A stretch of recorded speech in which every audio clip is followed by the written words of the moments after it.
catch me howling at the moon.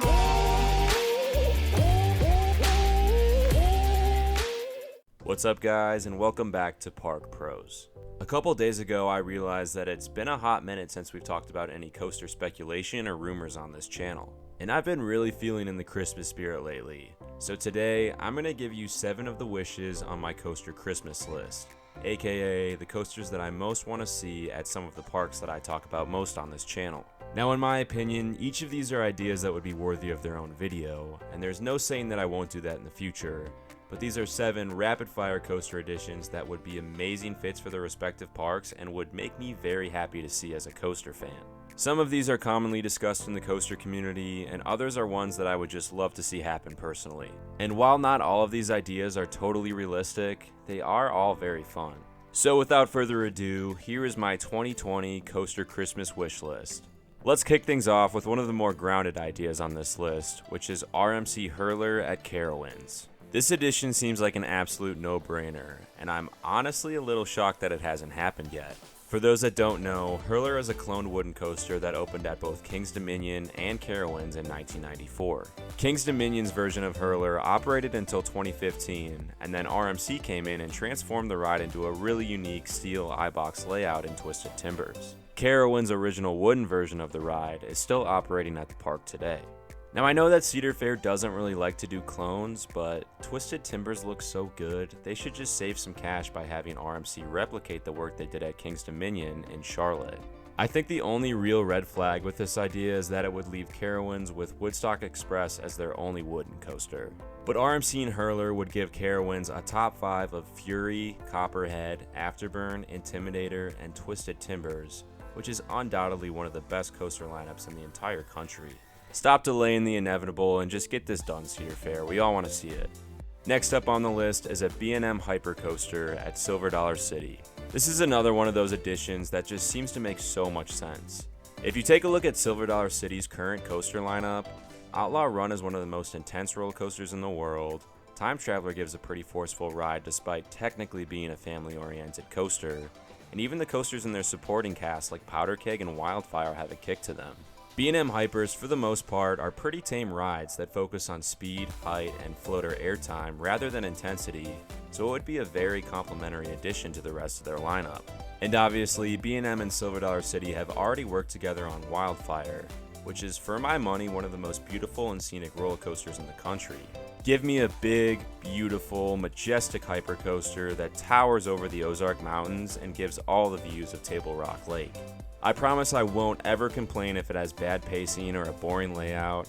I just want to see those beautiful B&M camelbacks peeking over the trees and hills at Silver Dollar City.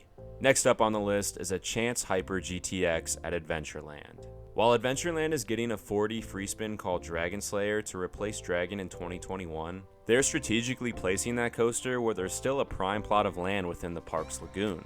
The park has recently resumed the demolition of the rest of Dragon, and the ride station hasn't been touched, which leads me to believe that they're saving it for another coaster down the line.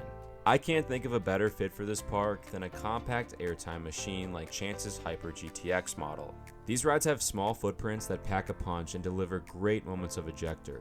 And with Lightning Run at Kentucky Kingdom only costing $7 million, a ride like this would fit right in with the price points of Adventureland's last few coaster investments.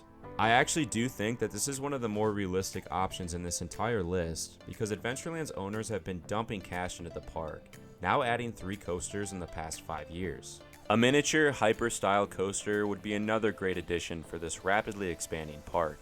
Next up on our list, we have Worlds of Fun getting a B&M Giga Coaster. Alright, I'll admit that of all the wishes on this list, this one is probably the most outlandish. But come on, there is no denying that this would be so amazing for this park. A while back, Canada Coaster Fan made a great video explaining why Worlds of Fun is the only real park left in the Cedar Fair chain where a Giga actually makes sense. And ever since seeing that video, I have been all in on this idea. I'd link that video down below, but Coaster Farce took down his channel, so yeah. Anyways, the video basically outlined how much open land Worlds of Fun has to expand, and how the park could really capitalize on the recent growth of the Kansas City metro area by making a big splash with a massive new coaster. I truly believe that Cedar Fair could easily turn Worlds of Fun into a premier Midwest thrill destination with just a few Carowinds-like investments. Start by adding a B&M Giga Coaster as a part of an expansion to the Africa section of the park, and then go from there. A B&M Giga Coaster would draw people in from all over the country, and it would be a great strategic first step in revitalizing the park and driving attendance from the KC area and beyond. Next up on our list, we have RMC Wildcat at Hershey Park. Now, this is easily the most widely talked about and speculated coaster on this list. I took a several-year hiatus from the coaster community, starting around the time when New Texas Giant opened. And when I got back into the hobby and found that there were RMCs all over the country, I could not believe that Wildcat hadn't gotten the iBox treatment yet. Wildcat just really needs to go. After revisiting the park this year, I can confidently say that having Comet and both sides of Lightning Racer is more than enough wooden coaster for Hershey Park. There is no need for Wildcat to exist anymore. Although Wildcat doesn't have the biggest structure or footprint, RMC has proved plenty of times that they don't need a lot to work with to make great rides. And although I could see Hershey wanting to go big with their first RMC, with them adding another hyper this year, there'd really be no reason for them to make RMC Wildcat as big as Iron Gwazi or Steel Vengeance. Even if Wildcat was a middle-of-the-pack RMC, this would add a totally different dynamic from what they currently have at the park, and would be such a good addition to their already phenomenal lineup. This needs to happen, and it really doesn't make much sense to me that it hasn't yet. My next wish is for a Gravity Group family coaster at Holiday World. I mentioned this idea in my Thunderbird video, but putting one of these family-style Gravity Group wooden coasters at Holiday World is another no-brainer match made in heaven.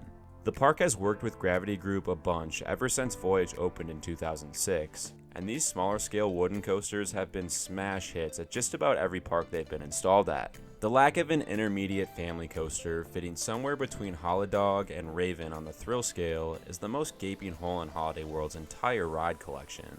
And what better way to continue their tradition of great wooden coasters by adding one of these absolute crowd pleasers. Plus, it finally gave them a chance to put those Timberliner trains they bought for Voyage to use. And the final ride on my Christmas coaster wish list is a Mack launch coaster at Kings Island. It's not a very controversial thing to say that Kings Island has one of the most well-rounded coaster lineups in the entire country. And with the removal of Vortex last year, they now have a big plot of land to work with in a prime area of the park. With them just getting Orion, I think they'll wait a couple years to add another quality addition rather than rushing to fill that plot of land. They could go the route of Copperhead Strike, a standard mock multi-launch coaster that would give the park another mid-level, family-friendly thrill coaster, something Kings Island hasn't gotten since the addition of Backlot Stunt Coaster in 2005. Copperhead has been really well received and is a prime example of Cedar Fair's new strategy of really investing in the theming and building out the areas around their new coaster additions, which is definitely going to be necessary for this prime plot of land that Vortex used to occupy. But let's be honest here, what we all actually want to see is a mock extreme spinning coaster like Time Traveler or the one opening at Plopsaland this year. These rides are just so much fun and would give Kings Island a really unique boost to what's already one of the most well-rounded lineups in the country. It would definitely be a pricey project, but would undoubtedly be a huge draw for the park. So there you go, my 7 very fun coaster additions on this year's Coaster Christmas list.